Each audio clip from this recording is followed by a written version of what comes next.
Good evening, everyone. Welcome to another episode of the cool Cool down. down. Yeah. Welcome, everyone. As you can see, it's just a two-man show tonight, guys. So yeah, it's myself and Wonga. So it's the battle of the top four tonight. That's all we have tonight. We don't have the relegation strugglers. Nick couldn't be with us. He's stuck playing a friendly against Mamelodi Sundowns. And then Claudia's off jet setting somewhere in Cape Town. But hey, Wonga, welcome tonight. How you doing? No, man. Very good. And I mean, this weekend was, for those that watched all the games, gee whiz. I think it was a power-packed weekend in terms of not just the number of goals, but I think the games that were played. I think top of the pile probably would have been, I don't really want to admit it, but Man City and Tottenham. And Man United had to play. I mean, lucky enough there wasn't mud involved, but yeah, they also had to play a difficult fixture at Leeds. So Yeah, yeah, I think it was a good weekend, man. I'm sure you were crossing your fingers there in terms of Spurs and Man United, type of thing. But Bruh. I see LG and Louis are in the comment section. How's it, guys? How's it going? Man What City up, and gents? Arsenal fans in the comment section. So I think Louis is obviously not as happy as probably what LG is. But yeah, hey, Wonga, you're right. There was so much football this weekend, and I think obviously it was quality football, lots of goals. I don't Yeah. think there was obviously a goalless game. Even Burnley Nope. getting 3 points. So I think there was a lot of games where we probably Burnley some scored upsets three. happened. Burnley scored 3 goals this weekend. Yo. Can you believe I it? didn't even see You that. know, the Goodness pub me. team, scored 3 goals this weekend. But yeah, let's. So I think we'll probably kick it off with the game that probably Nick was watching the most this weekend, which was Hey. you know it was the West Ham versus Newcastle game. I think I predicted a draw last week. I predicted a draw last week because I think it was a game where Newcastle could get something out of it. And more than Mhm. anything, I think that West Ham is a team that uh, I don't know, man. They're not. When people talk about top four teams, I feel like West Ham will kind of fall away at some point in time. What do you think in Yeah. terms of? I don't know if you watched the game, but just in terms of the result in Yeah. itself, what do you think? Yeah, look, I did watch the game, especially the first. I think I watched most of the first half, and Mm, then I saw the two goals. Uh, yo, bro, Newcastle that first half were dominant. And I mean, you think about, they didn't even have Saint Maximum on the field. I just realized that today when I was going over the match again, yeah. they Saint Maximum wasn't on the field, and they were dominant. They were literally all the time, because we were can't remember what other match we're jumping in on, but we were in and out of the match. But every time we saw that Mm. Newcastle were in West Ham's half, it was ridiculous. I mean, this whatever it is, whatever the belief, it's there. And I mean, now they're playing away. If you think about it, they're playing away, but they were on top of West Ham. You thought, I mean, if they could, if they took all their chances, I think they would have, I mean, definitely taken that game on. And I mean, it showed that when they conceded, it was really it was really against the run of play. West Ham get a free kick, and usually, I mean, the West Ham's deadly on these free Dead ball. kicks. Yeah. Uh, they are dead balls. They score it, but then not long after, Newcastle get the goal, and you would think that they.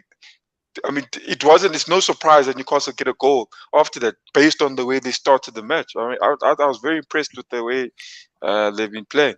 They mustn't And do that against us when we play them. and when you look at the stats, man, I think it even shows. The Newcastle had 14 shots at goal. Cool, yes. Yeah. Newcastle and West Ham had 3 shots on target, but West Ham had 11 shots at goal, 47% possession. They made 388 passes, West Ham, as opposed to Newcastle made 431 passes. So a team that's Mm. at the relegation end is dominating the stats. I mean, passes, Yeah. pass accuracy, possession, and obviously shots at goal. It shows that I think the team in itself and also the corner kicks were in their favor. They had 7-3 of West Ham. You kind of ask yourself who's at which position in the log, right? Yeah, and it was a rainy day as well. It wasn't as bad as the Man United Man one, but United, yeah, I yeah. mean, rainy day, slippery ball. You got to be just that a bit more aware of a ball coming to you and stuff. But I mean, that first half they were dominating. It was ridiculous. I don't know if they've dominated. Nick will say. I mean, since Eddie has been, I don't know if they've dominated a game like that in the first half. It was ridiculous. Yeah, no, I must actually check here, but but if I think we should also just touch on the relegation battle. You know what I mean? I think just obviously because Newcastle got the victory, Burnley got a victory as well over the weekend. Oh yes, Watford also got a victory over the weekend. So who do you yes. what do you think of the relegation battle currently? I think obviously it's quite a hotly contested relegation battle. You know, the teams in and around that I would say number 16 to 20 are obviously getting victories. Everton lost, so that means now them and Newcastle the same amount of points. So what do you think around the relegation battle there, Wonga? Yeah, look, I mean, I think if you're looking at a Burnley, we've put them for dead there, and now they've gone and put 3, away from home against the Brighton, who have also been, I mean, not bad this season as well. They've also done, I mean, they're sitting 9th in the table. They've done pretty well for themselves, and they've got, if I'm looking at, they've got three games in hand. You know, there's a belief there because they obviously thinking, look, guys, we just got to get our points of our games, and they can hold the team to a 0-0 draw. Burnley, they can hold most teams to a 0-0 draw if they wanted to. That means if you look at that, look at that. Just look at what's going on there. You know, obviously 17, 18, 22, 22. Yeah, yes. You look at that. You know, obviously there's a lot to be said there at the bottom of the log, and I think obviously the games in hand. Burnley's going to be playing your favorite team, Spurs, this week, midweek, to catch up their game. You know, so obviously I think this is going to be interesting. So do you think that Leeds and Brentford will be pulled back into the relegation battle? Because I think we need to count Everton in there already. Yeah, look, I agree with you, Silo. In terms of that, they're not far away.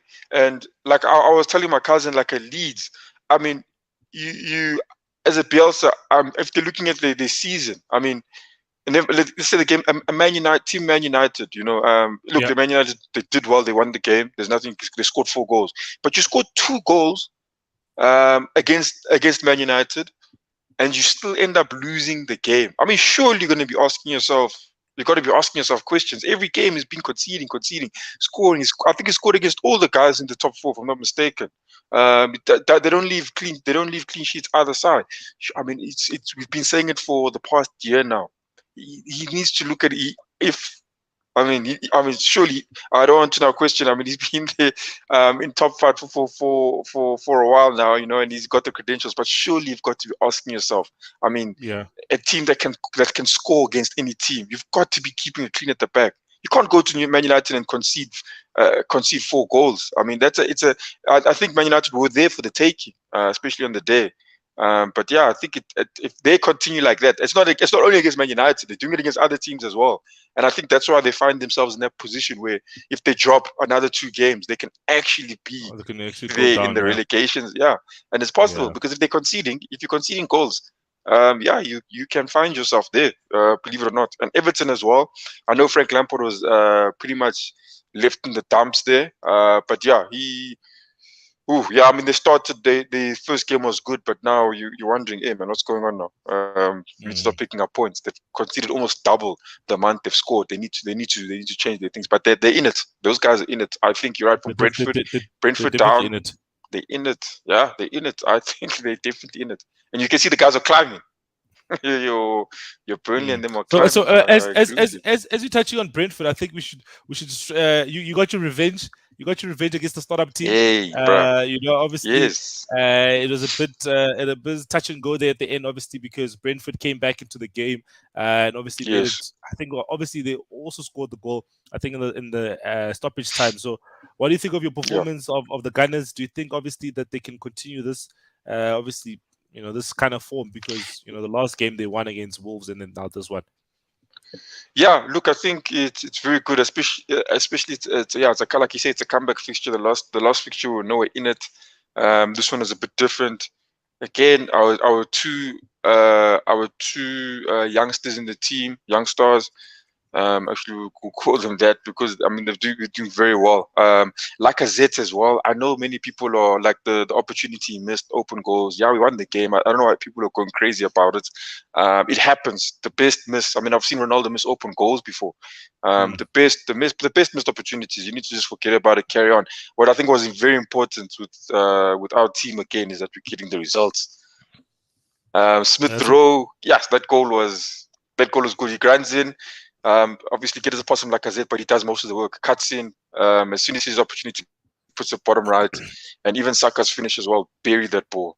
Yeah, we conceded at the end, but like I said, the most important thing I think for Arsenal right now is that we're getting results, and I think that's what I'm happy with. I think obviously also, yeah, as you said, that goal at the end, the game was basically done. You know, you obviously wrapped it up, type of thing. You know, I think it's always going to be interesting to see what Arsenal does do. I think they have the benefit of not being involved in European football, out of obviously the FA Cup and the Carabao Cup. You know, they'll kind of be fresh going into each game. But I think also it's a question of, can you actually win your games in hand now, right? But also your games in hand aren't easy games, right? Your games in hand is against Spurs, it's against Chelsea, and then obviously now this game against who are you playing now during the week? Liverpool. You're playing Liverpool. So Liverpool play in March. I think we play Liverpool. They said something about playing Liverpool in March, but those are the games in hand. Those are the guys. So yeah, your games in hand is Wolves. Is Wolves this week, Liverpool and Chelsea. Oh, 3 games. Yeah, that's the three games you have in hand, right? So obviously those would be tough games that you have. You know, do you want to? We can even touch on the game that you guys have this week against Wolves. Obviously the last game you guys won over a controversial decision where probably people could have said it's a foul, it's not a foul. But what do you think you guys are going to do against Wolves this time? Having played them basically 10 days ago. Sure, we played them, and Wolves, like I said, this is not an easy team to beat. It's actually frustrating, to be honest with you. And I think they got the win over the weekend with Prudence. Scoring at the end. Yeah, I mean Leicester are a beat. Yes, they look like a beaten team already. To be honest, that's easy 3 points, right? Yeah, they're looking like that. I think that's the problem. They're looking like an easy 3 points from their side. That's a problem. But I won't lie to you. I would like Arsenal to win the game. I think I think we do have the players to win the game. I think will Martinelli be back by then? I don't know. I don't think so. But you should be, because there's 2 yellows, so you should be back. Oh, is it? Okay, that's good. But like the starting 11 we had this weekend, I think it's the same we had on the other weekend. And I mean we've still got I think we've got numbers in the midfield, not so many at the back, and obviously not so many up front. You know, like I see them, they put in Ketia on, and you know, I won't lie to you. I'll be honest with you. I mean, when they put in Ketia, look, they put him on. I don't see. I just don't know, man. I don't know if he'll be. Look, I'll be honest with you, bro. Like you've got 2 strikers. You've got 2 strikers. Who else should play? No. I'm not saying that I don't want to put him on. And what I'm saying is, there's nothing he's gonna bring to us. You get what I'm saying? That's what I'm saying. There's no depth in that strike force that we have there. If we were goals up, like I said, it's not gonna get you a lot of. I will probably get more than 10 a season. You know, if 15, you know, we're gonna struggle to get there. But I think, like I said, it works very well. In terms of link-up play with the guys around him. I think that's what he's very good at. Holds the ball well. He also tries to win the ball a lot when he's up front. But in terms of out-and-out striker, I don't think I think we are short on that one. I think we are out. So would you sometimes maybe play a Pepe through the middle? Would you think of doing that? Look, we don't have the options. I think we should try it. We could, but I mean, now the position you're in, I don't think we have the luxury of trying things here. We've got to do what works. Just because what do you mean luxury of trying things? I think sometimes, okay, like I said, gets an injury. KT is not your favorite player. Then don't you start Pepe? Or what do you do then? Do you maybe, I don't know, who can play false nine at Arsenal? I would play Martinelli up front. I'd play Martinelli up front. I'll move him from the wing and I'll play Martinelli in the middle. Only because he's very he hounds people. But then again, it's only Martinelli. In Ketia, Look, when I say Nketiah, look, if I'm looking at Arsenal, I want to be competing in the top. I want to be competing in the top 4 for the league. That's what I want Arsenal to be. That's what I want them to be. So you're looking at I'm like Nketiah versus Rudiger. Nketiah versus Diaz. Would this be the wrong time to mention that Aubameyang scored a hat-trick? I see. Yeah, I saw that. It's the right flipping hell, man. Yes, it ate me. I would lie, child me, yo. I'm sure you're like, yo, child me, bro. It's that feeling of flip, man. We need a striker. Our best striker is gone, and he's scoring goals for another club.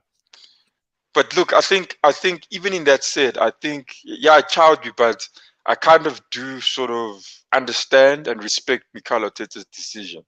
The guy was like, I know many people on this side of the football. Even I don't understand the respect the English people put on football, but it's different there, guys. Hey, I mean, like, it's a different ball game there in Europe in terms of respect for football. I mean, if you're getting a captaincy, my man, that's huge, bro. It's big. It's huge. It's like it's probably the same thing of people getting if someone's been appointed as a director in a business. I think it's as big as that, you know. I mean, like, I think like in golf, in golf you like any golf course in here in South Africa, you can't be going to a golf course dressed up in any clothing you want. There's a specific dress code.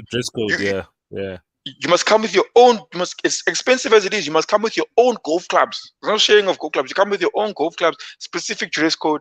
You pay for your balls, you go and you play, and you must follow the rules. You don't make noise with people. The same thing you must see there in England when they train their juniors. It's the same sort of thing. That's how they respect football. We're not used to it here in our worlds. So I can understand if someone does something like that in there, like Aubameyang did. I can fully understand. I know people are saying, forgiveness. How many times are you going to forgive? It's not the first time, and he's captain now. So I understand it, but I won't lie, I was a bit sour. I was touched, bro. I was touched. Those guys could use it. Very touched. I hear you. That's all good. Onto the London derby that was taking place at Selhurst Park. Obviously, I think the main highlight of this game is that the fact that Lukaku had 7 touches. Apparently the lowest ever since it started taking these records and these stats, But what do you think of the performance of Chelsea? I think, some people thought they could have a Club World Cup hangover. They snuck in a 1-0 victory. They had a goal disallowed for Ziyech, who could have had a double. But what do you think of Chelsea's performance? I think Chelsea currently, they're probably in a weird situation where they're kind of in limbo in terms of their league position, because their league position is like, we can't challenge the top 2, but then also we're so far ahead of the top 4 challenge that we're not really looking over our shoulder. So they're kind of in limbo right now. But what do you think that Chelsea can still get out of their season in terms of the Premier League and obviously other competitions that they're still in? Yeah, look, I think Chelsea are a decent team. They have a decent squad. They're definitely not playing the same way they played when they started the season. I think you can agree with that. Even Tuchel will agree with that. So you must just be careful that he doesn't just fall off that. But they're winning a lot of things. They're in a lot of competitions, and I think that's also adding to the difficulty of maintaining that form. But you're looking at. They won the game. I mean, Lukaku got 7 touches, but they won the game. I think if you're looking at an individual player, you wonder, I think he definitely needs to get a bit more involved, unless that was sort of the plan of the game. I don't know if someone is planning not to touch a ball in a game. But I never watched the whole game, but I also saw that Crystal Palace also were in it. I think they had more clear-cut opportunities if I looked at it than a Chelsea. Even towards the end, Zaha, the one he pulled with his left foot. Oh man, guys, they had so many good opportunities actually. If I think of it now, like I remember there's 2 of them from Zaha and there's one from Olise. Yes, Olise, yes. They were all 3, they were all identical. You're right. Olise's one was just from the right-hand side. Zaha's, both of his were from down the left. And I was like, they could have put that game in the bag. And it doesn't even matter how they played. The fact is they got to those points, They got to those points. So and again, Vieira, I think Vieira knowing the kind of person he is, I mean, obviously, as a manager, is going to think differently and think, obviously, trying to going to be more realistic with what is happening, because he's definitely not in control of not fully in control of the outcomes himself. Cannot put in a foot in the match, but yeah, he's not going to be happy because the chances were there, and then there's not even like getting a draw. It's like you've lost, you got 0, you got nothing, you gave 3 points away to a game they actually could have taken it. So yeah, it'll hurt them a bit. Yeah, man. I think I said this in the last show. Like, Palace is a team that you're not going to beat 5-0 this season. They're definitely a team that you're beating 1-0, 2-1, 3-1 at most. You know what I mean, type of thing. But Palace is always in the game. They're always trying something, and I think it's just because as well as that they actually have the attacking talent. So if obviously that Edward guy, they got Benteke, they got Olise, they got Zaha, they got Eze. Cool, Jordan Ayew doesn't score much, but still, they still have a good enough team going forward, and obviously their defense is quite decent. And I think they'll next season they should definitely be aiming to try and make the top 10, because I think they definitely could do so, but obviously with a couple of additional players. But do you think that Palace missed Gallagher in this game because obviously he couldn't play against his parent club? Do you think that he could have added something to the Chelsea to the Palace team? Yeah, look, a good player. I think he could have added something, but I think would they have won? I don't know. But I think they did. I think, to be honest, I think Crystal Palace did enough to win a game. They had the opportunities, like I said. Yeah. And they were clear cut ones. In my opinion. So I think with the Gallagher, I would have maybe added an extra edge to it. But I just think Crystal Palace is looking and saying, look, I mean, even without a Gallagher, we got to the opportunity to beat a Chelsea. And I mean, that's at the end of the day, Silo, the soccer, it's really about, you get the opportunity, yes, we get there, but you have to put it in. And that's why they pay top dollar for the guys that put in the back of the net, because that's what you need in the day. But yeah, that's my opinion on it, man. No, that's good. Yeah, and I think we'll see what happens in the coming weeks. Obviously, Chelsea have a Champions League game tonight. We'll touch on that in the Champions League segment. So then obviously comes Liverpool. They won 3-1 against Norwich City at Anfield. Norwich scored first in this game. Then Liverpool had to come back, and obviously, and then their African players Salah and Mane scored goals, and then Luis Diaz scored his first goal for Liverpool. Do you think that Liverpool were a bit worried in this game? I think going into halftime, being behind against the last team or the second last team or last team on the log. Yeah, look, I think if you look at like you said, the relegation battle, the teams out this time of the season, those guys are going to be scoring. They're hungry. They're like, nah, guys, we have to try and get out of this thing. And it's funny enough, it just clicks because the reality is there now. Like, we can go back there, guys, and we don't want to go. And I mean, a game like this shows Norwich goes and scores first. Keeps a clean sheet against Liverpool in the first half. So I think, Liverpool, you're going to get a bit of worry, but I think Klopp, whatever he said to them in the change room, sorted that out quickly. Obviously turned it to a point of motivation more than a worry. And they came out, man. As soon as that goal went in for Man, I was like, it's late. It's over. You knew it was over. Yeah, you just know it was over. I thought Norwich were going to do us a favor, but not what they do. I mean, it was expected. Yeah, I think it is. It's very interesting. As you said, playing against relegation teams, there's always going to be a tough game. I think the Watfords and your Burnleys of this world, they're going to give you a tough game. And obviously Newcastle with the signings that they've made. So I think going into the last some teams have 15 games, some teams have 12 games.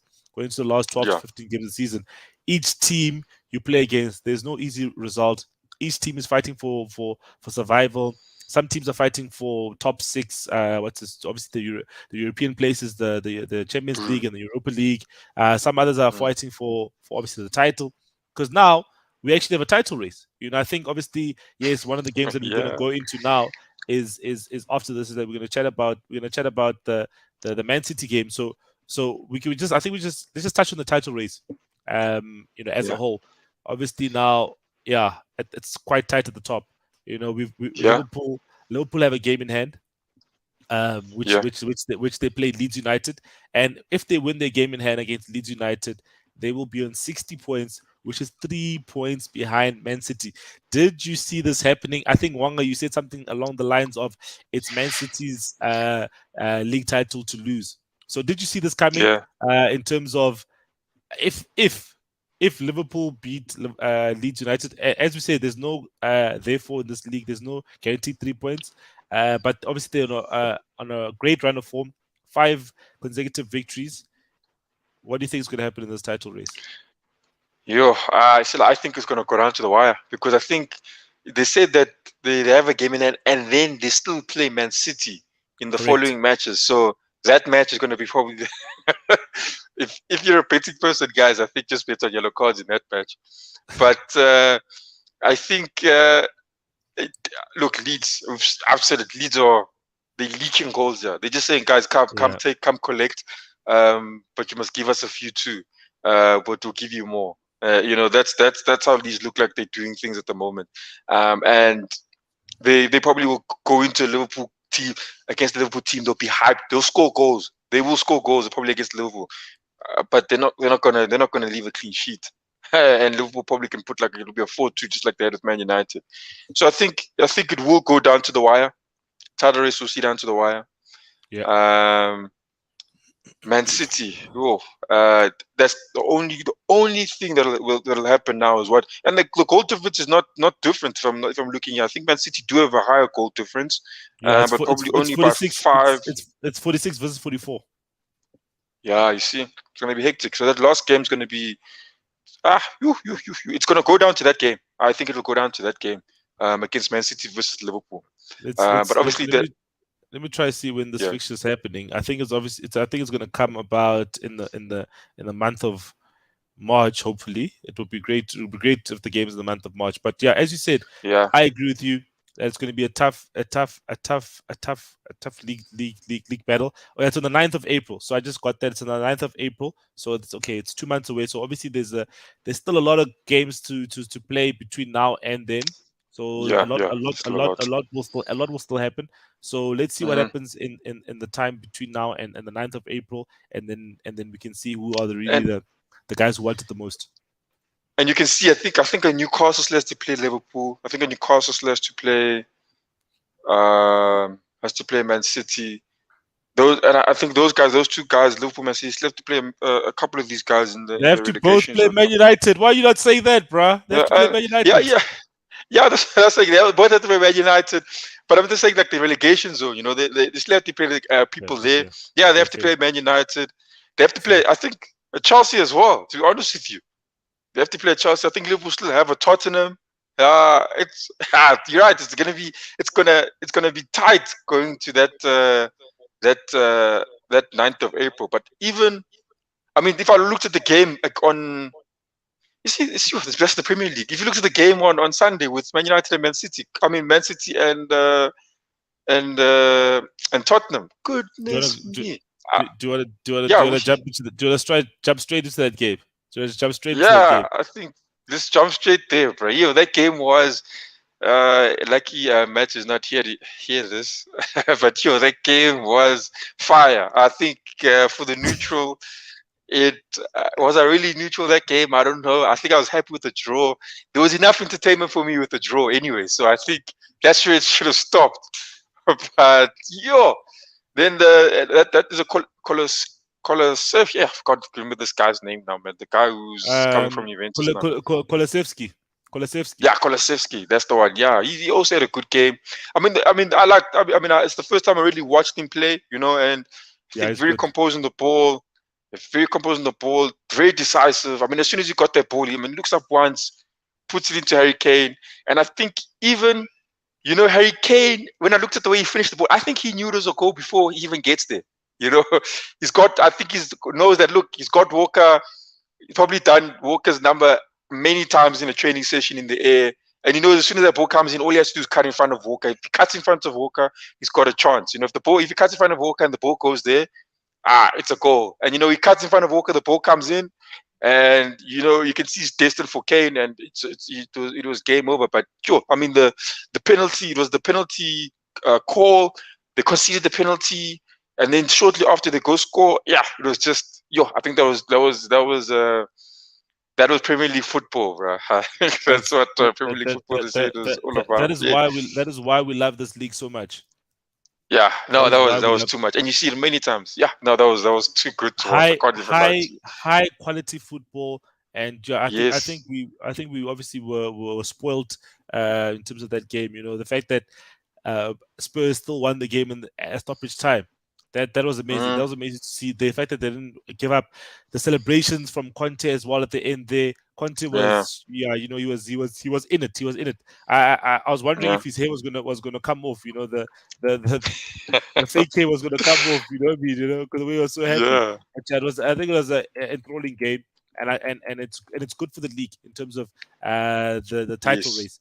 Yes, it's not good for me and you in terms of the top 4 battle, but it's good for the league. We want a competitive league. We don't want Man City to win in the league with like 10 games to go or 5 games to go. We want them to win in the league. If they do win the league, they must fight for it, and they must show that they are the best team in the league this season.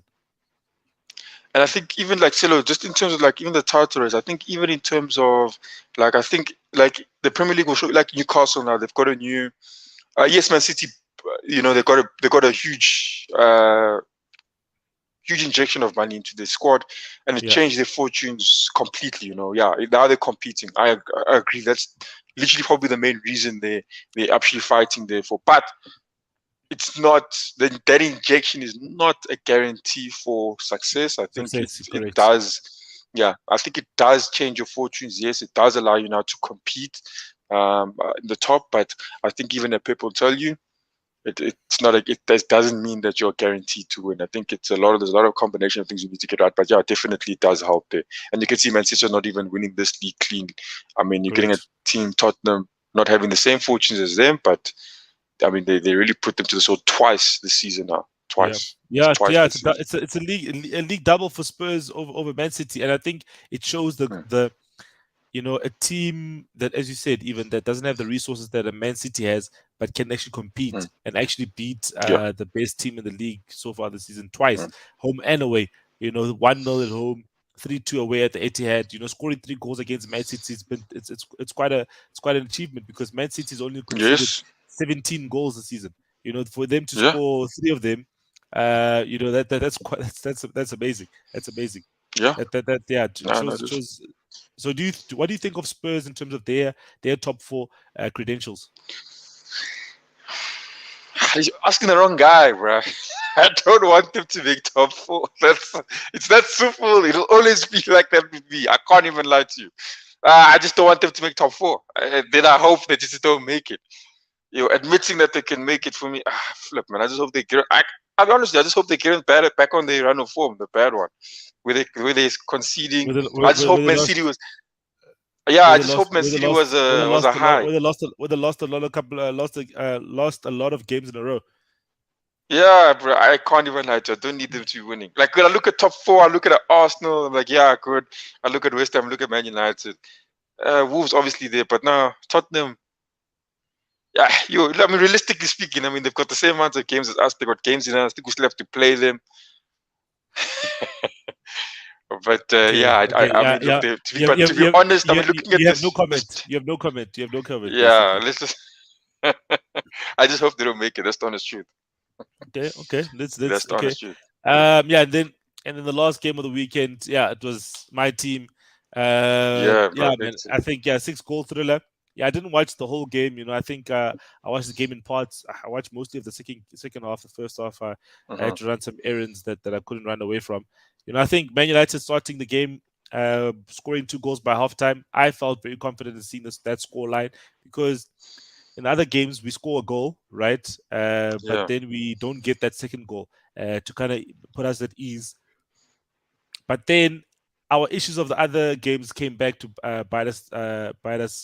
The fact that we start the second half quite poorly, and then we kind of allow the other team to gain momentum. And in this case, you know, where we have a 2-goal buffer, Leeds scored 2 goals in a very short space of time. You know, and then it was 2-2. And I was like, literally imagine as I switched on my TV, Leeds just scored probably like 2 minutes after, and I was like I was like, what's going on here? And the fact that it was just I just got there was 2-1, and they had just scored, and they scored again. You know what I mean? So it's just like, what's going on? Like, am I like not supposed to be watching this match, or what's going on? You know, so what do you think of what do you think of the game? You know, if you did watch it, Wanga. Yeah, look, I didn't see the first half. I saw the second half. And yeah, look, I like, you know, you turn on the TV and you're saying like, look, they had a buffer, but the way Leeds quickly turned that over, you're like, whoa. You know what is happening? I'll be honest with you, I was a bit excited. I was like, okay, look, that's more points for us, you know, if they carry on dropping it. But then again, I don't know if you can blame the pitch, Marcelo, but No, second off. yo that Second off. it was The wet, weather was eh? bad. Like The weather was bad. the weather was second half, bad. eh. The ball, like they passed the ball and it was stopped, and I'm like, you know, that's when it gets difficult. Like I get a ball sliding quicker. Look, that's fine. But when the ball starts stopping, like it skids and then it stops some places, man, it becomes difficult. I will not lie to you. That's it. It becomes difficult in a soccer match. And I thought, you know, Leeds has the weather with them, and I think that subsided. So it was funny enough. I don't know. I know random factor, but it was like the commentator was saying that, you know, there's no mud. You know, that's the only thing they're missing. And I looked and I said, hey, you know what? There's a lot of water there, Oaks. Like, where is the mud? You know, there was no mud in the game. I was like, yes, this guy, I don't know what they do with these pitches, what sand they're using. I don't know what it is. But I thought True. that was pretty interesting. The fact that there was the no pitch didn't like almost like uproot type of thing when no, tackles and sliding. Yeah, that's true. That's true. no, it stayed together.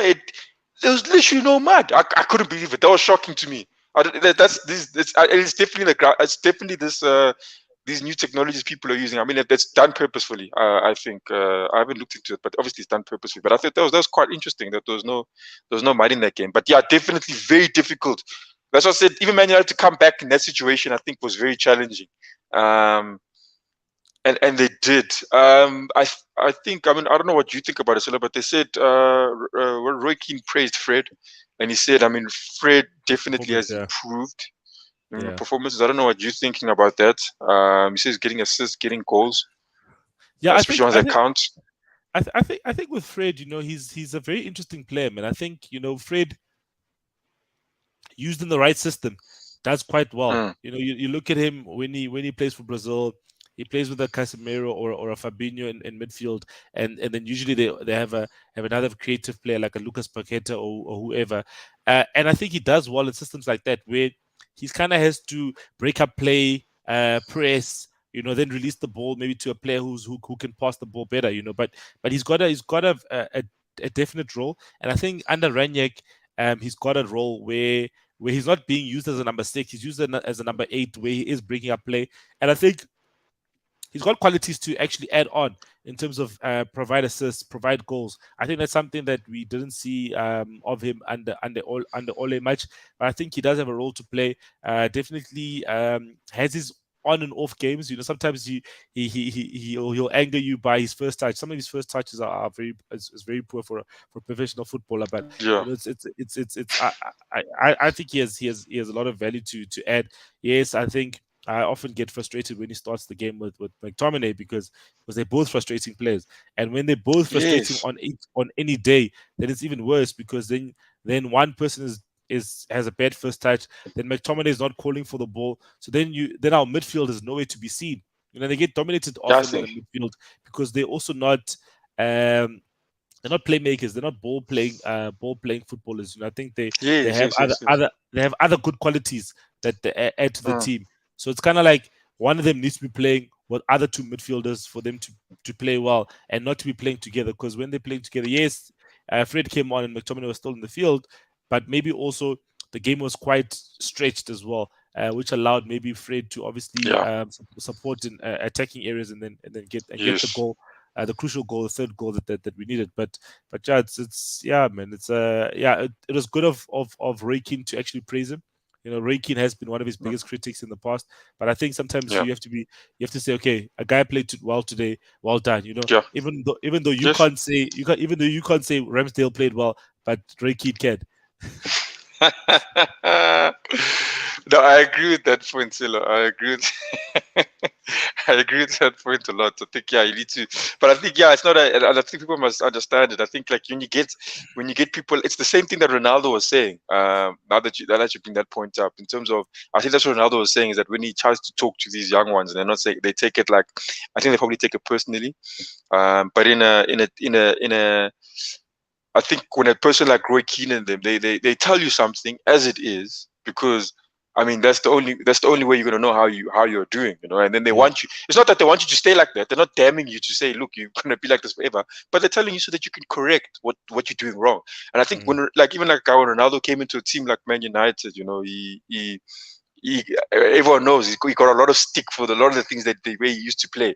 But he eventually he changed his game, because he knew that obviously it wasn't that the guys were hating on him. They were telling him things that, look, if you're doing things X, Y, Z, you're not going to be successful in what you want to achieve. And what Ronaldo did, he didn't complain and say, stuff you. He just changed the way he played, obviously based on the advice that was on the criticism. Let me say, on those criticism that he was getting, and now. And look who he is now. So I think in the Man United team, I think, and like when you hear a pundit like Roy Keane and them saying things, I would listen. I would listen to them. They've been there, they've done that. Yeah, if he's criticizing you, he's telling you something true. You should listen, So I think that's why he's able then to say, look, okay, he's actually played well now. Thank goodness, We've said this and this about him, but now he's changed that, and now he's doing well. And I think it's actually good to see that, now he's actually in a way coming better. But the question remains, and I think that's the problem with Man United at the moment, is the consistency, because they can have this win. I think Man United, I did check the other day, they can win 2 games in a row, but to get the third one, I think it's been a long time since they've seen three games in a row. And that is just one now. It is tough. I think definitely we can even also just maybe touch on the fact that I think the top 4 race obviously is it's hard. It's hard right now. I think the games in hand kind of doesn't show the real picture, but I think after this week's games in hands, then teams will almost be there'll be 2 games in hand for Spurs and Arsenal after this round, and then the other games in hand that are to follow. Luckily, Arsenal and Spurs don't have Europe to disturb them. Then they'll play them, and at some point in time, all the teams will be on the same amount of games. But just in the top 4 race, Wanga, there's 4 teams, but there's 5 teams. I'm including Wolves now. I'm including Wolves, right? Okay. I think let's if you put Tottenham there as well. I'm gonna bring it up with the screen like I did with the relegation battle, right? If you look at that, right? So we've got the number 4 to number 8, right? Number 4 to number 8. Wolves has 2 games in hand on United and West Ham. Arsenal and Tottenham have 3 games in hand on Man United and West Ham, right? So we are including Wolves. I'm correct, right? We have to include them. Yeah, you're 100% correct. I want to ask you, out of these 5 teams, which 3 teams are not getting top 4? Which 3 teams are not getting top 4? Meaning, which 2 teams do you think will be? It's either or will get number 4. So which 2 teams do you think will get top 4? So either or. Look, I think okay, on an honest opinion here, no hate involved. I think Man United definitely, where they are now, they're already in the top 4. To be honest with you, they've done. If you think about it, they've done the work of. I mean, the other guys don't have those games. They haven't played those games. Man United have played those games, and they're in the top 4. So to pull them out to be ridiculous. And yes, they've got a better form, but the players they have in their team. I mean, a Jadon Sancho can just turn things on and score a goal out of. They can create a goal out of nothing. I think definitely it would be ridiculous for me to say that Man United have no chance of making top 4. So I think definitely I put Man United in there. And I know people will be very critical of me on this. Yes, West Ham is above us, and based on the stuff I said about Man United, but I do think I do believe in my team. You're on the same amount of points as West Ham. Oh yes, I see that. Oh yeah, true. But then again, they've done the job. They've played their matches. Arsenal can go and lose. They're all 3 games in hand there. But I don't believe that will be happen. To be honest with you, I think and Arsenal. Look, I'm looking. I was doubtful of them, Isilo. I mean, you heard me in terms of how the way that January went through and the squad that we have. But they are playing well with the team that we have. They do the players we do have are good. And the last two games I've seen a team that are actually fighting for something, and it's something I think Arsenal have been missing, especially in those losses we've had. There was a time we're at the bottom of the log and we developed a good run of form. I'm just hoping now after all these losses that we're able to repeat that run of form. And I think Arsenal then are also in there. I think West Ham falls away, and I think a Wolves falls away from that. I think even a Tottenham, again inconsistent, but Tottenham also have the capability of troubling that top four, the people fighting for top four, even the guys at the top, obviously. But yeah, I think Arsenal, Man United are in it, and Arsenal, Man United. To be honest with you, the others, I think they'll fall away. Okay. Listen, I think it'll be tough, but I think I can definitely agree with you the fact that Wolves and West Ham out of the top four race, and not out of it, but just definitely I think they won't last until the end. And I think definitely, Arsenal and Spurs, between the two of them, it's a bit tough. I think Spurs has shown me something different in this win against City. I would have said before this game, I would have said Arsenal and Man United only, but I think Spurs has now come back into the conversation and made us think, oh man, actually this team can actually pull out such a victory. But as you said, the consistency is the question. So let's see what happens with them. But yeah, I think definitely Man United, Arsenal, and Spurs, the three of them. If it doesn't come out of the three of them, it'll be a shocker, because I think those are the three teams that have the quality. Yeah, I think even what you're saying in terms of like Tottenham beating Spurs. You see, that's the thing about Spurs. It's a funny team, and it bothers me that they're not. Because before we were always 100% better than them, but now it's not. That's not the case. We beat them this year, beginning of the year, and now they go and they beat City. Arsenal can't beat City. I don't even think we'll beat City next leg. We can't beat City. It never happens. I just don't know why. Even like when you play City, if we play City again, I hope that we can't beat City. But Spurs I don't even think we'll beat them. But Spurs can do it. So it's a funny league, and I think that adds to the entertainment. But it bothers me that Spurs is not set. Let's and everyone in the comments as well. Please, comment as well in terms of what your predictions are for this the midweek games. So we're gonna go quickly through the three games that we're focusing on for the midweek. Wonga, don't give us your thesis on why you think it will be a result. And so we're gonna start off with the Burnley versus Spurs game, which is tomorrow. What do you think the prediction is going to be? What do you think the scoreline is going to be there, Wonga? Give us your predictions as well in the comments, please. Tough one. I never thought about this before, Silo. If I didn't see that win, I would have. If I didn't see Burnley's win, I would have given you a quick one. But yeah, I'll say a 2-1 to Spurs. But yes, anything can happen this game. These teams, I'll say 2-1 to Spurs. Okay, perfect. I think it's going to be 3-1 to Spurs. I think that they're going to probably continue the momentum that they have from the last game. But yeah, anything can happen at Turf Moor. I think, as you said, relegation battle. So we'll see what happens there. Then the next game that we have is Liverpool versus Leeds. It's Liverpool need to win this game to be within 3 points of Man City. This is their game in hand. So what do you think is going to happen here, Wonga? 5-2 to Liverpool. 5-2. Yeah. Leeds want to concede. I can't close gates for them. 5-2. 5-2. Wow. Okay. I think they're going to put a stamp on it. They need to close it. They need to close that gap. Yeah, I think it's going to be a 3-1 victory to Liverpool. But yeah, I don't see 5 goals. But yeah, I think it'll be a 3-1 victory to Liverpool. It'll be interesting to see what they can do in this game. But yeah, then the last game that we're gonna get predictions for in the midweek round of fixtures is the big one: Arsenal versus Wolves at the Emirates. Arsenal at the Emirates as well. Did you just say 2-2? No. I'm saying 2 goals for Arsenal. That's what I put through. But 2 goals for Arsenal, definitely. I think it'll be to be honest, I think it'll be a 1-0 win again. It could be. The Emirates Arsenal have been on form this season. The players, okay, but I don't trust what the players say, because sometimes they say things and then the next game it's completely opposite. So I'll just say, based on what they've done, I think they'll get the results. 1-0 win to an Arsenal. I'll even say an Emil Smith Rowe to score that goal, because that boy doesn't stop scoring. Okay, yeah, and when he gets on a bit of a run, he actually scores a couple of goals.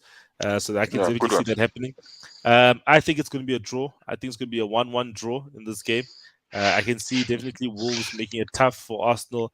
Wolves are not an easy team to beat. You know, their Premier League record has been very good this season. They've only conceded 18 goals, so which is the third least in the league after Man City, and an equal amount of goals that Chelsea's conceded.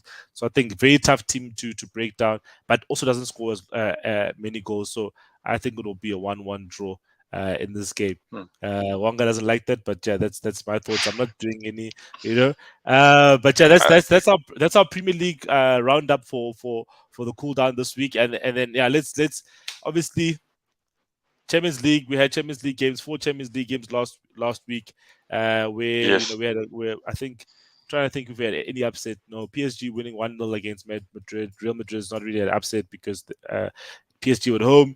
Liverpool won in Milan, and then we had Man City walloping Sporting 5-0, and then the other game we had Bayern almost having a bit of a hiccup against Salzburg, and they drew.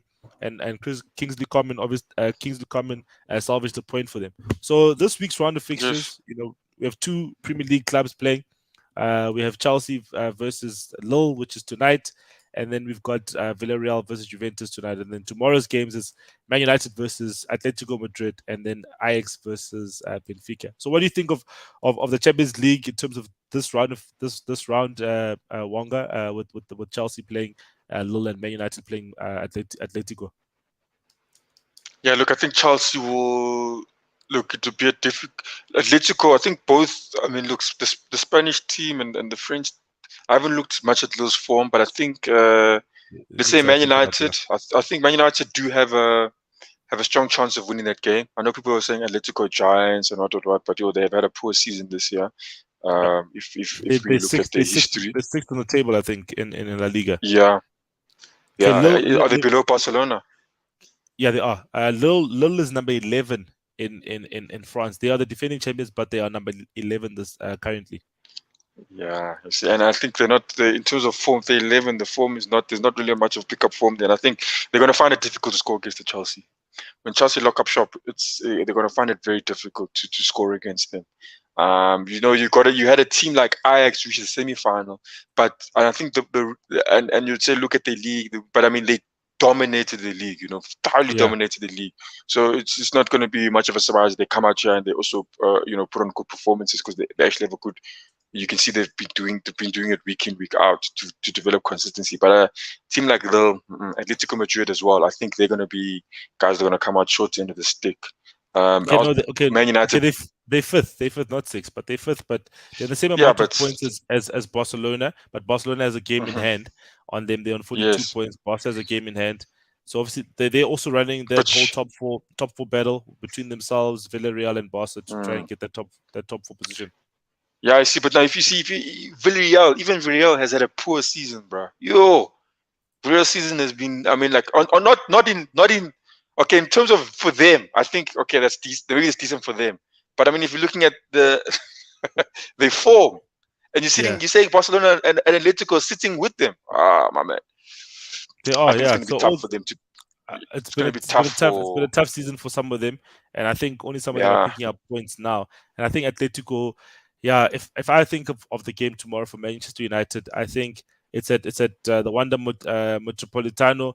It can be a very scrappy game. I think Atleti is a very physical team, a team that has that are masters in dark arts. They wanna have a scruffy game. They want you to foul them. They wanna play for fouls, for yellow cards, and sending offs, and try get penalties in the box. They've got a master of dark arts in terms of a coach. Even Man United's coach said, Ranić said, Simeone is a very emotional coach, and his team plays with the same emotions. So it'll be a high intense game where I think fine margins as well wins those games. I don't know what you think, Wonga, in terms of tomorrow's matchup between Manchester United and Atletico Madrid. Yeah, no, I think you're right in that sense, and I think if Man United are starting a Cristiano Ronaldo, I think in the back of their head they'll always have that thing because he has haunted them. I mean, he hasn't had his best. He scored so many goals against them. Yeah, and I mean, the keeper Oblak is not a bad keeper at all, but there you go. Ronaldo's scored almost every goal every game he's played against him. Even most for of the times, even for Juventus, he scored against. Yes, yeah. So, I mean, yeah, maybe Ronaldo could be the Achilles heel. I don't know. But yeah, I think Man United have a big chance here. I think I think Man United not to. I don't want to sit on the fence. So I'll say Man United will take that victory. Come tomorrow, and Chelsea definitely. I think Chelsea get all 3 points against Lille. Like they could score more than 2 goals even. I think 2-goal lead and then win the tie there. To be honest with you. No, I think Lille has done very well as well to make this the last 16. They haven't been doing well in the league. They lost a couple of their good players, and I think for them to actually make the last 16 is actually they did quite well. It's commendable, but I think they'll come up short against the Chelsea team. Chelsea don't have much to play for in the league because I think that they can't win the league title anymore. But yeah, they'll definitely try and win the other competitions that they're still competing. They're still in the Carabao Cup. They're still in the Champions League. They're still in the FA Cup. So those are the other competitions that they'll try and definitely win and go to the end. So let's see what happens there. It'll be interesting. I think Champions League is always an interesting matchup. Even not more so, but now with this whole no away goals, it's a different mentality. I think for some of the teams. I think some of the teams go into the games with a different mentality. But yeah, let's see what happens. But yeah, Wonga, what's your final thoughts for the show tonight? Yeah, no, look, I think it was final thought. There was a game, I think it was at Europa League, Barcelona versus Napoli. I'm not sure if you watched. I thought it was very interesting. Dembele comes on. The crowd is booing him. Boo, boo, boo. Touches the ball, okay, sharp. Touches the ball the second time, they boom. Touches the ball the third time, I think. Around about the third or fourth touch on the ball. And he beats another man. And everyone's like, "Whoa, guys!" And these are the Barca fans. These are the Barca fans. And they scream, right? And now they're supporting him. Yeah. Now they're supporting him. Now he gets the ball again. Does the same thing. And now there's no more boos. Now it's more when he touches the ball, they're silent, And then now they support him now when he's pushing forward. And I was like, how fickle can you be? Like, as a fan, no ways, okay. No ways. Like, you've decided, okay, no, this guy, we're going to axe him as soon as he gets the ball. But now he's showing potential. And they're like, whoa, guys, let's change our minds within the last 2 seconds, forget about everything we did. And now, he's in our good books again because he's doing all. I was like, these Barca fans, ridiculous, bro. Absolutely ridiculous. That's such a Barcelona thing to do. I watched the game and not the whole game, but the second half. And yeah, I was like thinking to myself, like, this guy, they wanted him out, and then I think also the most important thing is that the coach is still playing him. So he started in the game against Valencia, the 4-1 victory. And if the coach is giving him game time, the fans should support the guy that's being given game time. Yes, he might have had a disagreement with the club in terms of the contract extension, but he's still your player. Support him. That's my thing. Is that if a player is still playing for your team, support the player. But yeah, that's that. So when he does get on the ball and does some good stuff, there's celebrate. That's football for you. No, I think for me, I just lost thought of that. What is like? I think for me, Dembele has, if he wanted to be, and I mean, if he wasn't injury prone, he could be the best player in the world if he wanted to be. Honestly, he has that potential.